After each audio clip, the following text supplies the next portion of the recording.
మీ అందరికీ నా వందనాలు. దేవుడు మిమ్మల్ని దీవించునుగాక. ఆదికాండము 28వ అధ్యాయం 15వ వచనం చదువుకుందాం.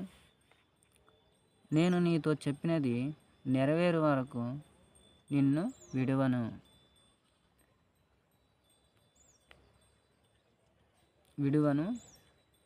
దేవుడు ఏం చెప్తున్నాడంటే, నేను నీకు ఏదైతే చెప్పానో అది నేను నీకు చేసే వరకు నిన్ను విడువను అని చెప్తున్నాడు. మనకి అనేక మంది అనేక విషయాల్లో సపోర్ట్ చేస్తూ కొన్ని విషయాల్లో సపోర్ట్ చేయలేకపోవచ్చు.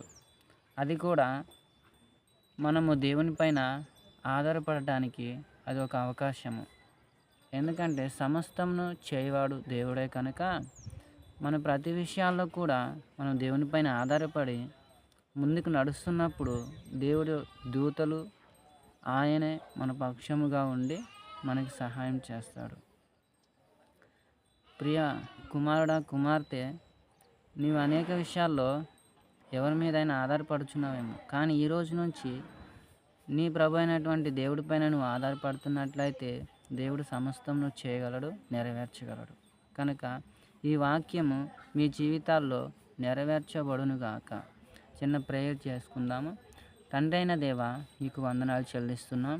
ఇదిగో నేను నీకు మాట ఇచ్చి ఉన్నాను, అది నెరవేర్చే వరకు నేను విడవను అని చెప్తున్నావు ప్రభువా.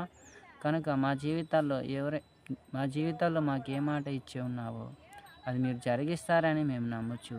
నజరేయుడైన యేసు నామమున ప్రార్థిస్తున్నాము తండ్రి, ఆమేన్.